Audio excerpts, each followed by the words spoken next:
Welcome to What a Creep, the show with Margot Donahue and Sonia Mansfield talking about creeps from the past to the present.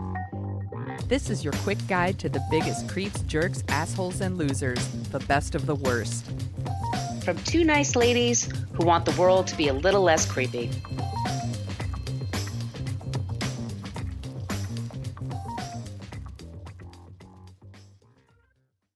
Welcome back to What a Creep. This is Margot Donahue, and my cohort and creepitude, as always, is the amazing Sonia Mansfield. Hey, Sonia. Hello, my friend. Hello, my foul-mouthed friend. Such a dirty, naughty potty mouth. I think we should lead with that because I had a couple of people reach out saying they're very upset about the cursing, even though we do have the explicit label. We do curse like sailors sometimes. We're talking about creeps, and it just comes right out of us. So if you hate cursing, this may not be the show for you.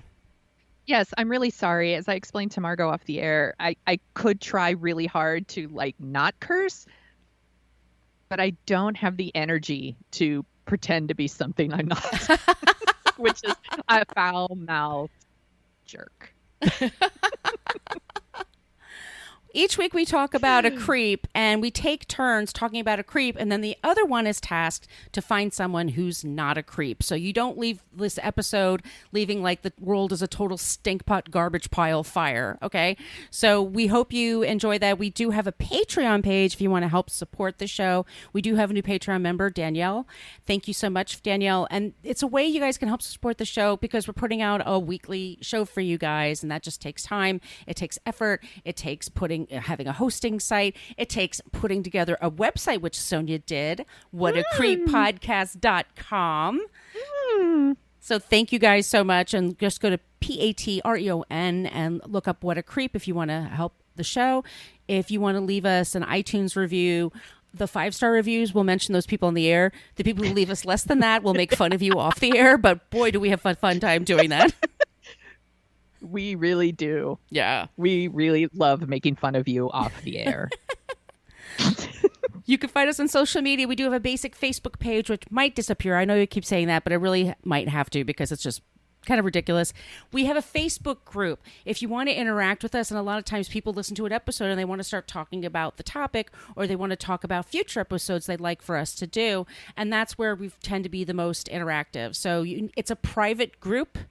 If you have no image for your logo, your name, your avatar, it's blank or it's got something creepy and weird and you don't belong to any other shows, any other podcast groups or whatever, we're probably not going to pick you. But if not, come on in. It's a good place to hang out. The Facebook group gives me life.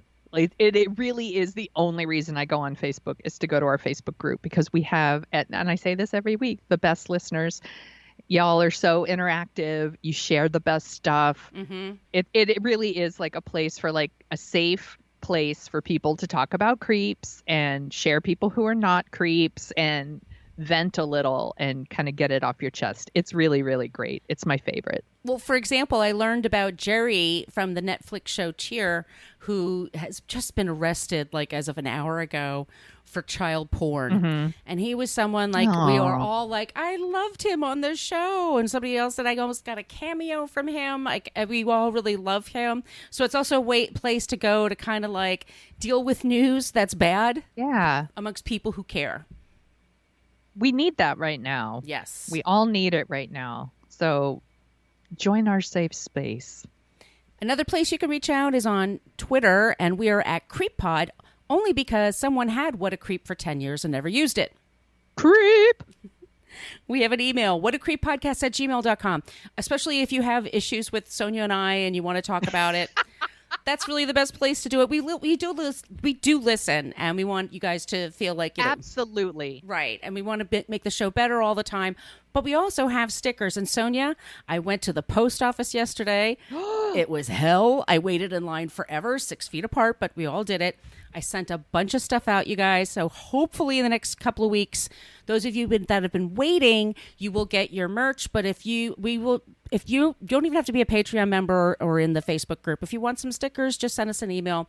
We will send them out to you. But the only part is that we have a total creep running the USPS right now, and I hope they get to you. My fingers are crossed, but we have him and Mercury in retrograde coming up soon. So everybody just, form a prayer circle around yourselves.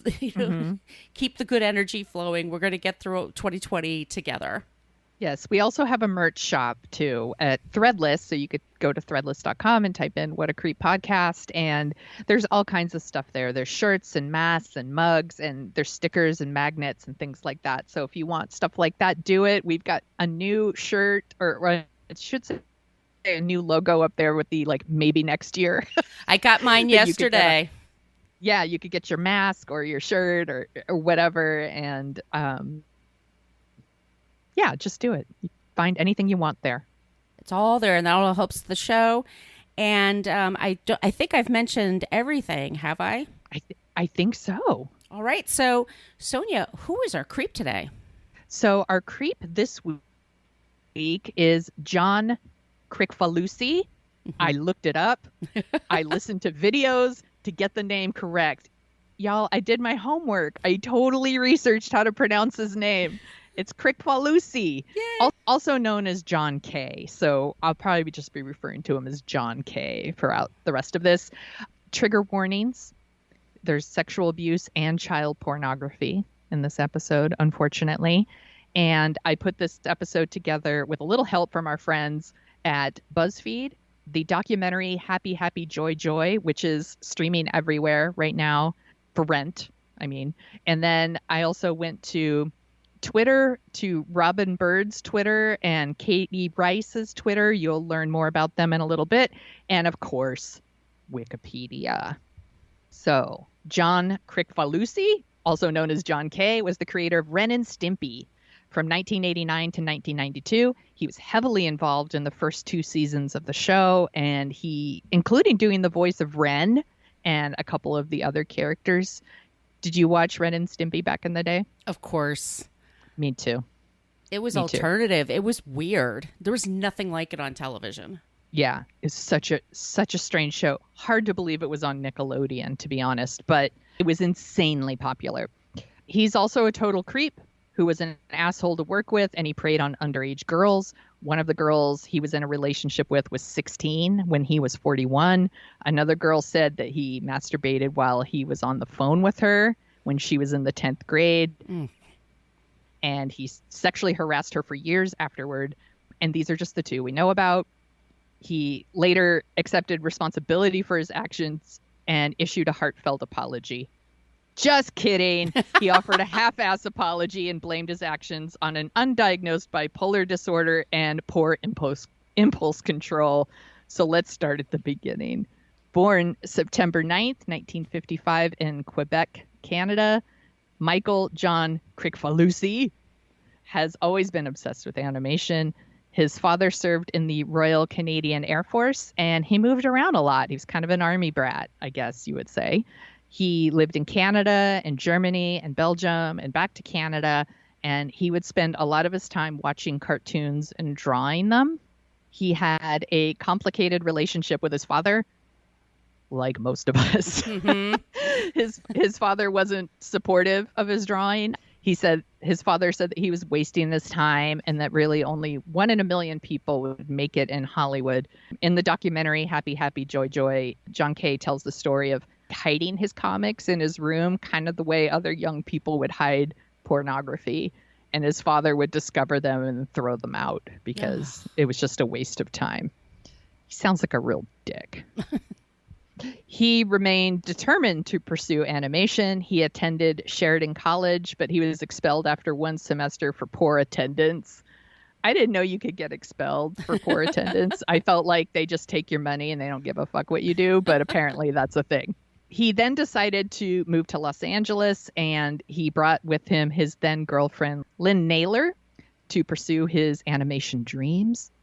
I'm not going to list every little thing he did, but after he got to LA, he worked for a couple of different studios. He worked on a couple of different projects. Some of them you probably recognize. He worked on Super Friends, Tom and Jerry, a 1985 version of The Jetsons, The New Adventures of Beanie and Cecil. I didn't watch that one, but honestly, most of these were not my not my jam.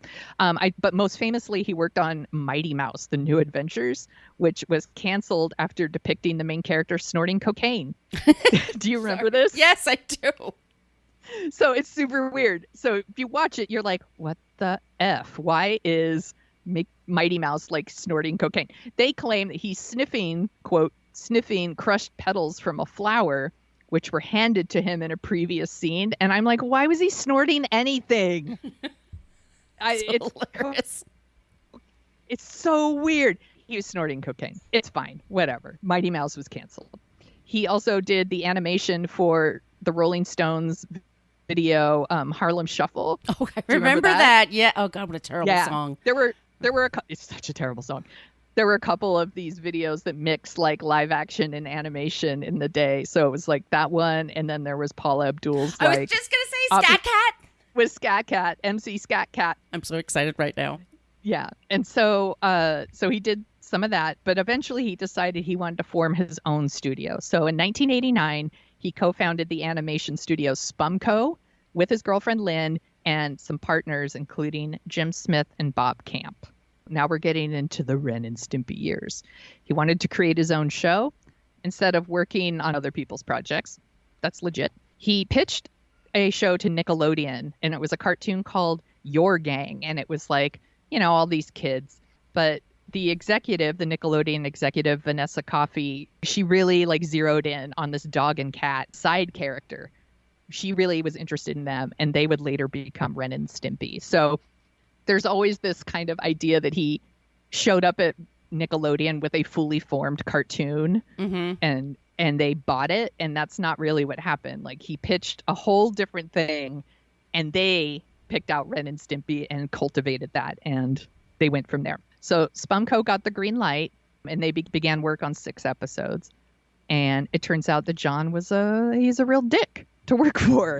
He would yell and scream at people. He was definitely a perfectionist, and he was involved in pretty much like every little detail about the show, from, you know, including like doing the voice of Ren, which it is a really good voice. I don't want to shit all over Ren and Stimpy, by the way. Ren and Stimpy was very funny, but then some people said that there was definitely like a quote ugly undercurrent in that office. And then another woman said, I still have nightmares about it. Because he yelled at people all the time, and you would share your work, like you present your work, and he'll just crucify you in front of everybody. Oh, God. It's super shitty, you know, and there's this idea that like that's just part of art or the process. Or and show business. Yeah, and it doesn't have to be that way. It doesn't. No. It's bullshit. I don't support that. So his girlfriend Lynn actually quit before the first episode even aired. I could not find out why. I know they broke up, and I'm like, but you know, maybe because he was a jerk. If you watch the documentary, it is very interesting. It's not a perfect documentary, let me just say, but there's a lot of interesting stuff in there. And there is this idea that he is very much like a Ren, and that she was like Stimpy. She put up with his abuse all the time, and that at a certain point she clearly was like, that's enough of that, and she left. But just to be clear, she went on to other things. She worked on the Powerpuff Girls and Samurai Jack, Star Wars Clone Wars, which is insanely popular. Yeah. So good for her. Yeah. One of the animators in the documentary said that it was like when the parents divorced and mom left the kids with their jerk of a father. The show premiered in August 1991, and it was, like we said, it was huge. It was everywhere. It was the most popular show on cable TV at the time. Pretty weird for an animated show that was on Nickelodeon. Nickelodeon was for kids. It's for kids, and the show is so weird. Well, we'll talk about Nickelodeon in the future, because there's some dark shit that happens there that one day we'll do an episode about. Yeah, I know exactly what you're talking about. Yeah. And everywhere I went, people were quoting the show. So it was like, you idiot. And, you know, it's log, it's big, it's heavy, it's wood. There's other things I still quote all the time, which is one where they like interview a horse, and the horse says, no, sir, I don't like it. I say that all the time. I like the song. Daily, I love the song. Happy, happy, joy, happy, happy, joy. Joy, happy, happy, joy. It was everywhere. So it was a huge hit, and it inspired a whole bunch of other shows that came after it. So like Beavis and Butthead, South Park, Family Guy, SpongeBob. These were all shows that were very inspired by Ren and Stimpy. They were like creator-driven shows. So as the show grew in popularity, John's ego grew. He was continually trying to push the boundaries of what they could get away with on what is supposed to be a cartoon for kids.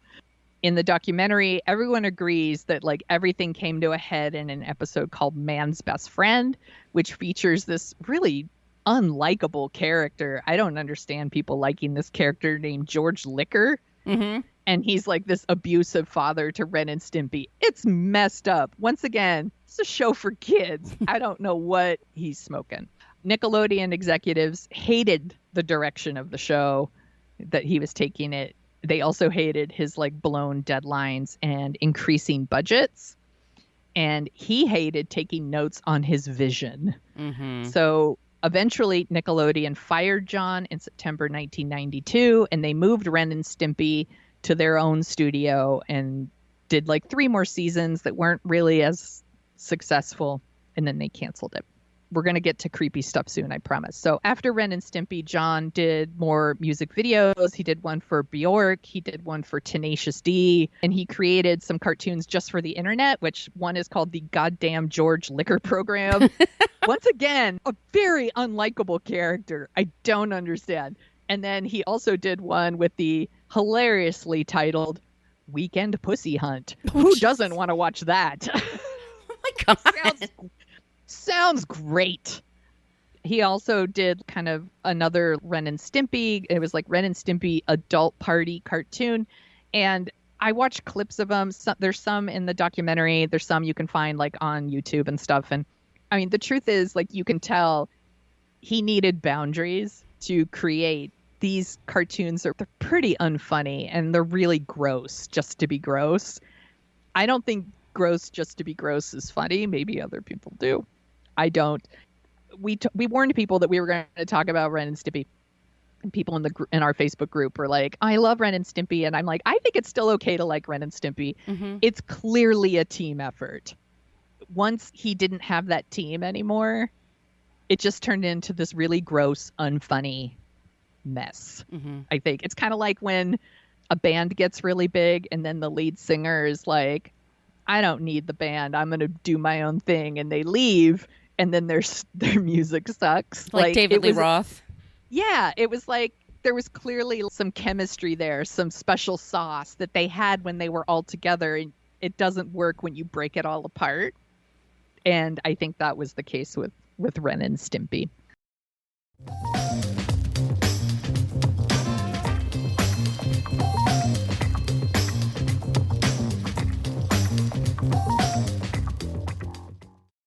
But let's get to the really, really creepy stuff. So in 2018, BuzzFeed published a story accusing John of grooming and sexually abusing 2 girls in the late 1990s when they were teenagers.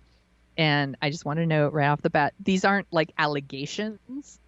They're facts. Like the women have receipts. They have old letters, emails, there's photos, transcripts of AOL conversation between these women and John. And they also have witnesses to back up their claims. So it's not like a he said, she said situation. It's he said, she said, witness said, Right. These printouts say. So one of the women is Robin Bird. In 1994, Robin Bird was 13. She sent a letter and a video of her talking about animation to her idol, which is John Kay. She loved Ren and Stimpy, like we all did. Mm-hmm. She wanted to work in animation when she grew up, and she hoped to get a job at Spumco someday. And she was very surprised when he wrote her back. So at this point, he's 39 years old, and he wrote her back, and he sent her like supplies for to draw, like animation supplies. And in the documentary, he says, "I was falling in love with her." Oh my God. He says he knew it was wrong, quote, "but she was very convincing." Oh my God. What does that mean? He thinks it's her fault. Oh yeah. It's your fault, right? Oh yeah. No. Oh, she seduced him. It's the Lolita complex. Yeah. Yeah. 13-year-olds are always doing that. Right. Yeah. Ugh. So he went to visit her when she lived in Tucson, Arizona. And she said, I thought I was his cute little friend, she said. And then when she was in the 11th grade, he actually flew her to Los Angeles to show her the studio and talk to her about her future. And she stayed at his house. And while she was there, he molested her through her pajamas as she lay frozen on a blanket that he had placed on the floor. And she was 16 at the time. Oh, God. Yeah, it's so gross. A few months later, he flew her out again. This is during the summer of 97. And she worked as an intern at Spumco, and she was living with him as his girlfriend. She was 16. Oh, my God. And there are pictures in the BuzzFeed article of them sitting together, and she looks like a baby. She does. It's bananas. Yeah, go ahead. What did the people around him say? Because I would be appalled. I mean, I find it. I mean, I don't know what you can say because everyone's afraid of the guy and they want to have a job. But I mean, it must have looked weird to people. For sure did. So there was a lot of like people who super looked up to him. So they just let shit slide. There was also this attitude in the office that being offended by things was offensive to people. I don't know if I'm explaining it right. If you were like, that's gross, I'm offended, then everybody was, oh, you're a fucking prude or whatever. Anything went in that office. And it was super inappropriate. There were like nasty drawings all over the place. And they would talk about, so it's so funny because they're like, we're talking a lot about like sexual themes and stuff in our show. And I was like, it's Ren and Stimpy. Why were you talking about sexual themes in your cartoon on Nickelodeon? But whatever. Okay. Once again, she's 16. So after the summer was over, she went back to Tucson and she finished high school at a private school that he paid for. What? And then after graduation, he paid for her to go to like a private high school in Tucson to finish out to graduate. Right. And then after graduation, she moved back to Los Angeles and she moved in with him. So now she's 17. Oh my God. And she would say, in the BuzzFeed article, she says that she really had this kind of, oh, the world's against us feeling, like it shouldn't be wrong for him to date me. We're cool and rebellious, and that she thought their age difference was kind of romantic. But I think it's important to note that we will get people who will say like it was consensual, and it's like she was 16. It started when she was like 13. She's not old enough. Yeah, he groomed her. Yeah. That's a thing that happens, and she wasn't old enough to consent. That's the point. And he groomed her to thinking those things. It's part of the process. It happened to another girl that we're going to talk about. There was a video that went around recently of Evan Rachel Wood talking about her relationship with Marilyn Manson when she was like 18. Did you see that? No. Yeah, I should share. I'll share it with you after this. And it talks about that grooming process. It's really interesting. Well, it's also, I mean, I remember Millie Bobby Brown and Billie Eilish. They both said they had a texting relationship with Drake. How old is Drake, the rapper? He's in his, into his 30s, right? Right, definitely. I mean, and Billie was like 17 and Millie Bobby Brown's like 15 or 16. And they're just like, oh no, he's like a performer and I'm a performer and he's just, he's just being my friend. And I would be flattered if I were them. But the adult in me is like, what the fuck are you doing texting a teenager? I find it. Exactly. Yeah. Yeah, there's been lots of rumors about him. Yeah, I think the grooming process is something that people are talking about more now, but it was not talked about. Even when this was published like a couple of years ago, I don't think that was really as talked about as it should be. Well, because there is like this kind of laying of the groundwork of normalizing what's about to happen. Did you have that? I don't know if you had this happen to you. I remember when I was a teenager, older guys would be like, how old are you?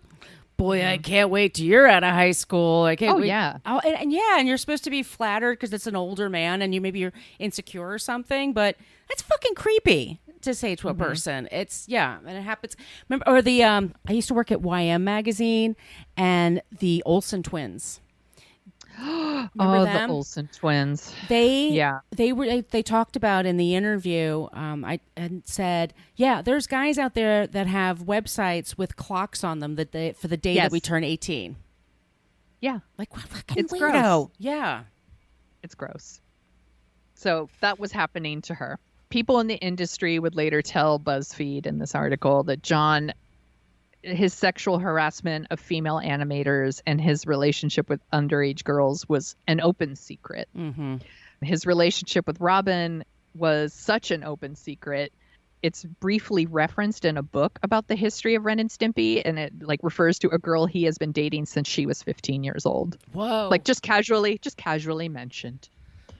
His coworkers also share stories of John taking explicit photos of Robin and sharing them with them, binders and binders of these photos. This is also known as child pornography, everybody. Yeah. He has a lot of those apparently. And it turns out that Robin wasn't the only teenage girl he was grooming. He was also pursuing Katie Rice. She was this other young girl that wrote John a letter when she was 14. And they would chat online, and I wrote AOL, LOL, and on the phone. She said their relationship was never physical. His behavior ranged from flirty letters to masturbating while she was on the phone, which I argue is sexual. Yeah. But not physical. In an AOL conversation that he told her not to copy, and she did, and printed it out and saved it, he would say things like, "I want to squeeze you. I'm crazy about you, Katie. And do I ever make you tingle?" Ugh. Gross. And then now she's 15 and he's 41 and he's writing about I'm thinking about you very hard right now and I have a tickle in my chest. He's so gross. That is fucking creepy. He's so gross. So he suddenly stopped talking to Katie in 1997, and that's when Robin moved to LA. And then he contacted Katie again in 2000 and asked her to come work for Spumco. And Katie has receipts that signed by him that show him paying for her to come out to LA and stay there while she gets set up at her job. And coincidentally, this is when Robin broke up with John and moved out of the house. So the minute she moved out, he just called his other young girl that he had been grooming to replace her. Yeah. They got back together. Robin and John actually got back together a few months later. They broke up again later, but obviously. Katie worked at Spumco off and on from when she was 18 to 25, and he persistently sexually harassed her. Sometimes she was working out of his home office, and she said that sometimes she would come and let herself in to go to work, and that he would just be there naked in his living room. Oh God, Charlie Rose did that. Yeah, waiting for her. Yeah. She said he would walk around with his wiener hanging out, and he once told her that his friend's advice to, quote, get her was just to rape her one day. Oh, good. Oh my God. Fuck this guy. Yeah.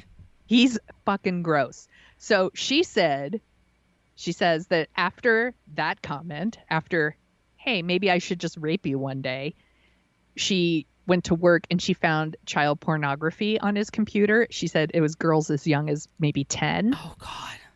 And then she quit. That's when she quit.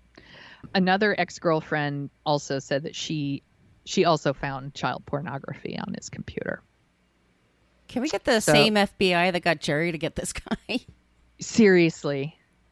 So apparently both these girls have reported him, but there's a statute of limitation thing here. Statute of limitation thing. And which is why he hasn't been charged with anything.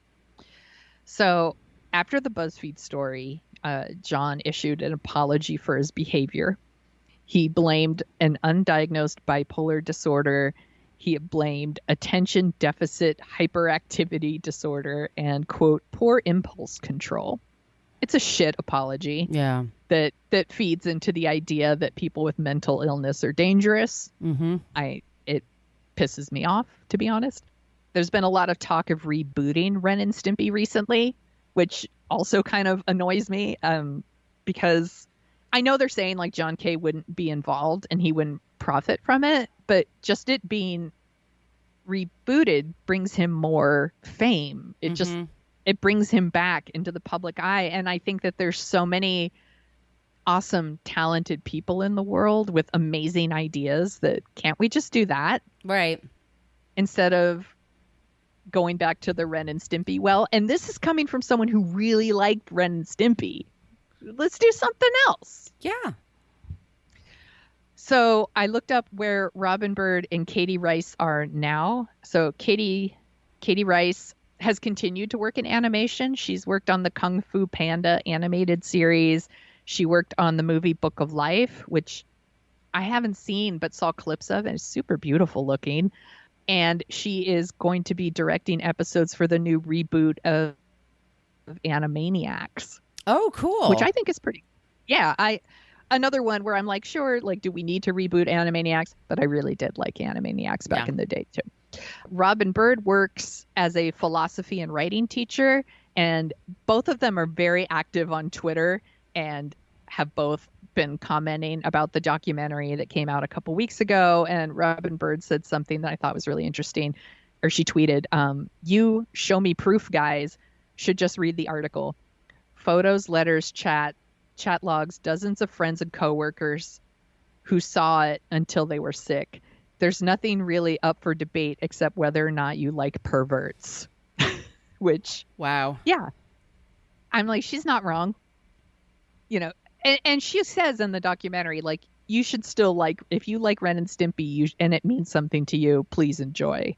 But it's important to know where things come from. And I think she's right. So that's our creep. John Kricfalusi. Good job, Sonia. Thank you. Oh, he's so creepy. I saw that documentary too. Ugh. Yeah. Did you like the documentary? I thought it was okay. You know, it brought back a lot of memories from that time. Yeah. And they had a lot of footage of, like you said, him being horrible to people and difficult to be with. And that's kind of triggering, is sort of like, I first started working in the 90s. And like you were saying before, like that kind of behavior was just totally justified in all aspects of working. It's not even just in show business, but just like at regular offices. And I just was, I hate that myth of genius. They could just do whatever the fuck they want. I hate it. Yeah, I hate it too. And I don't think it doesn't justify it to me. And you're right about this.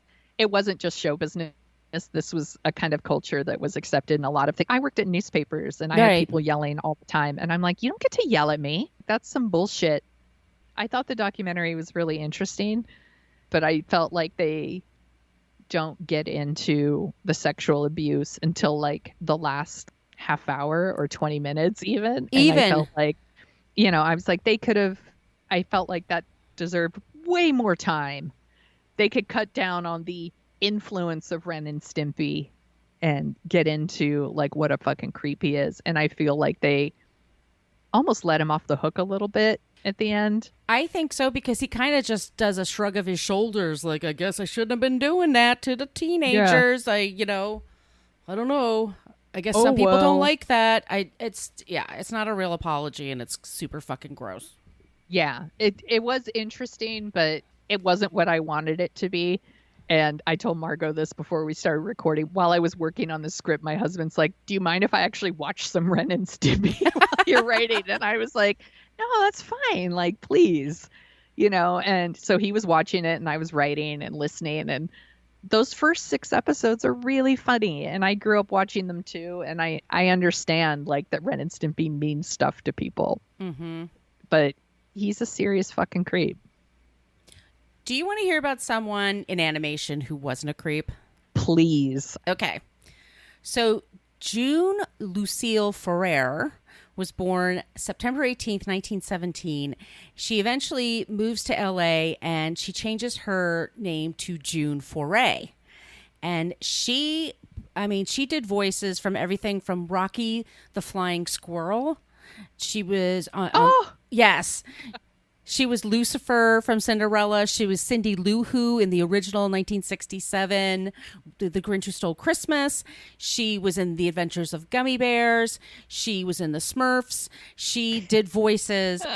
And Chuck Jones had said about June Foray, she is not the female Mel Blanc. Mel Blanc was the male June Foray.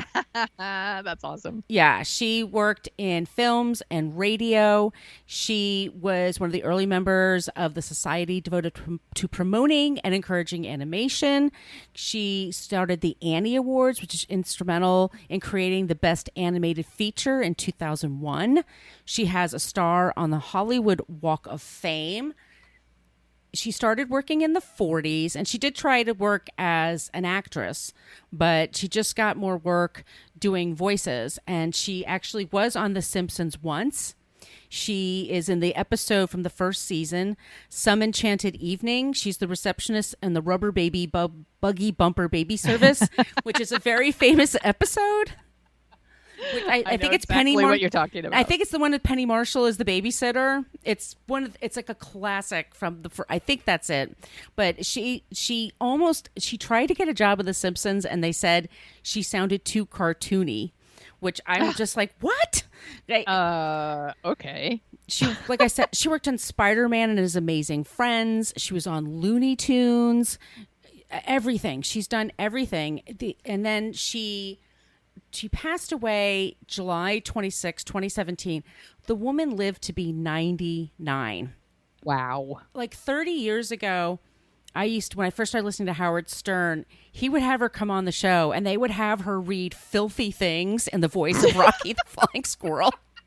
And she loved it. Like, she just thought it was hilarious. She had a great sense of humor. But then, obviously the people that run Rocky the Flying Squirrel, all that stuff, like, yeah, put a kibosh on all that.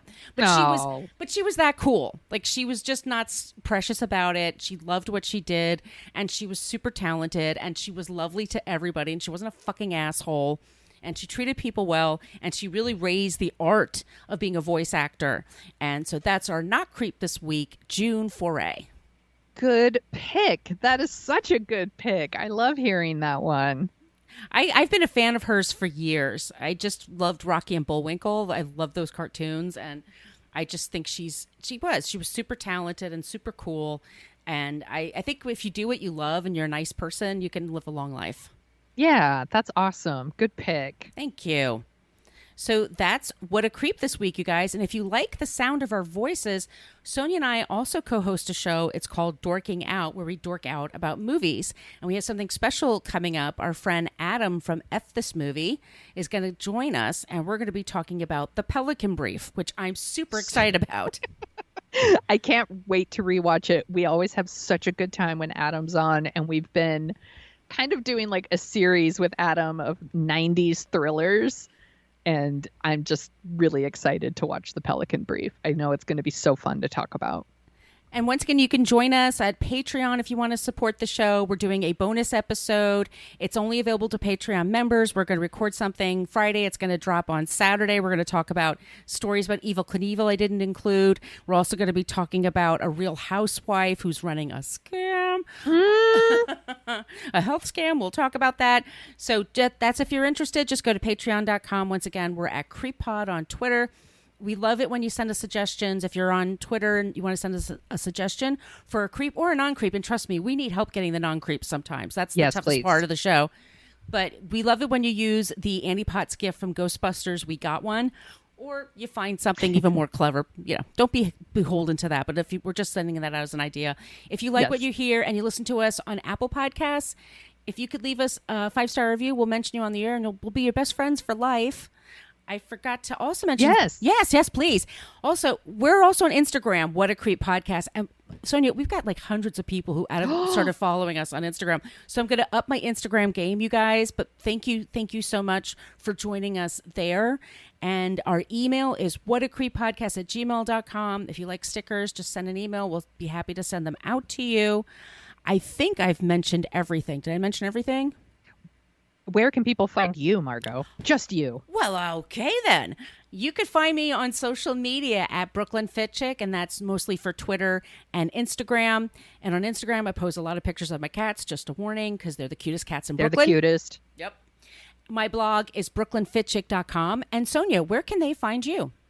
You can find me at thesoniashow.com and The Sonia Show on Twitter and Instagram, where I post photos of bread and my dogs, sometimes together. So we'll be back next week with a brand new creep.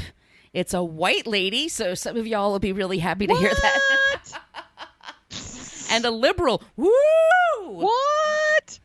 Don't mean to blow your minds, guys. Mind blown.